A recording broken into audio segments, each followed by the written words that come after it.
Today we're in the green pastures of Edmonton, Canada. Here on 109th Street, this is St. Joseph High School. First opened in 1930, St. Joe's has many incredible alumni, including one of the most talented entertainers who ever lived. His name was Robert Goulet.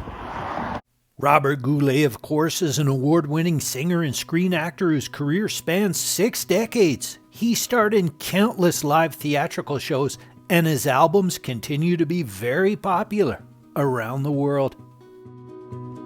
I learned about Robert's time in Edmonton by reading Mary Lou Walter's phenomenal book, CKUA, Radio Worth Fighting For. Mary Lou says Robert moved to Edmonton around 1947 when he was 14. His father had just passed away.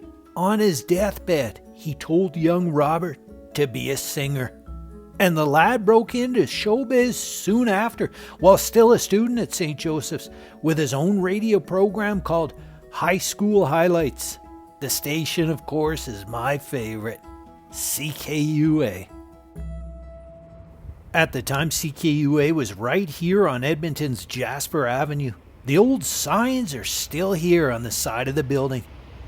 Young Robert was late for his first day here. His bus was stuck in traffic, and he never forgot that awful feeling.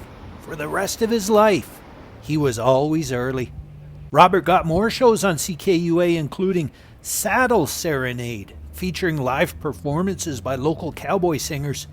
Robert loved his 2 years on CKUA and returned to visit on multiple occasions. In Mary Lou's book, she includes a picture of his return visit to the station in 1960, right after he'd hit it big in Camelot on Broadway. Robert's widow and manager Vera Goulet has been so kind as to help me with this vlog. All the way from her home in Las Vegas, the next voice you'll hear is beautiful Vera, who still loves her late husband very much and misses him every day. Well, he moved to Edmonton after his father's death. He was born in the United States, as you well know. Most people think still that he's Canadian, and he liked that. But he moved when he was 13 years old, and they moved to Edmonton. So he had great memories, adapting to a new country, and he schooled there. He went to St. Joseph, I believe. That was a very memorable time for him. While he was there, he also he was performing with a local theater company. Dasha Goody was one of the people who guided him quite a bit with production. He enjoyed his time as a DJ. Was at the point where he was doing local things, he was singing in the choir, he was doing a small production, but he said, I needed some money I needed to make a living, and decided that maybe he'll try and go to the radio station and audition. And a few of them turned him down, and the one that finally said okay was the last one that you mentioned, which was a government-controlled, I believe, a radio station. Goodness. Well, first of all, he was a tremendous talent. He was an excellent actor. He had a God-given voice. Needless to say, he was extremely handsome. And he had a wonderful sense of humor, and he was very down to earth. So I'd like to remember him for his achievements and for his talent, but also the fact that he was very, very approachable. He loved people. He loved to laugh, and he listened to people. He always came back with stories. Whenever he met somebody, he'd come back and he knew all about their lives. But I just would like him to listen to his music, which is timeless. Good music never dies, Beethoven and Bach are still here, and they were how many years ago? So he recorded some incredible music, and I think they would enjoy listening to it. 2 years ago, they used his MacArthur Park in Once Upon a Time in Hollywood, which was Sorrentino movie. And this last November, Home Alone 2 was, they used his Christmas album, which was Home for the Holidays. And currently, the Marry Me with Jennifer Lopez, they used If Ever I Would Leave You, they actually mentioned his name in that movie. So in the last 2 years, he's had his recordings used in 3 films. So that's kind of nice. It's introducing him also to a new audience as well. So I still get fan mail for him here, sent to me, but it's about him. And some of them are very, very moving of how he touched their lives.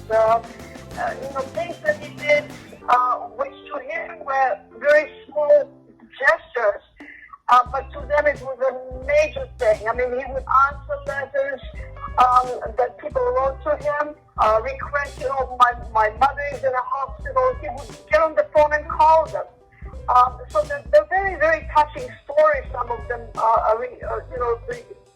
write about, and they recall it, and it was a very meaningful moment in their life. And I'm so glad when I get those letters, or even on Facebook, they'll post some wonderful things about their memories of how they crossed paths with Robert, and always how gracious he was, how approachable he was, and how funny he was, and he was funny. They liked the fact that he was approachable. They all admired his talents. That really surpasses so many of his peers over the years. He really was unique. I mean, he had tremendous charisma. That was another thing about him. He would step on stage, and before he even opened his mouth to sing, you just couldn't take your eyes off of him. He was very, very, very proud of Canada, and those were his formative years that he spent in Edmonton, and certainly in Toronto. He learned his craft in Canada. He perfected his craft in Canada doing plays and musicals and television shows. And then he was well known in Canada before he came to the United States. So all of that knowledge, he just devoured it. He also got a scholarship prior to all of this to the Conservatory of Toronto, and they honored him in, I think it was in '92. They gave him a scholarship, which was very, very. It was one of his most proudest achievements. He has a lot of, he has an Emmy, he has a Grammy, he has a Tony, and a lot of awards which are hung around his house. But he always says that is the most special one because that's where he learned his craft. That's where he kind of was becoming who he eventually became.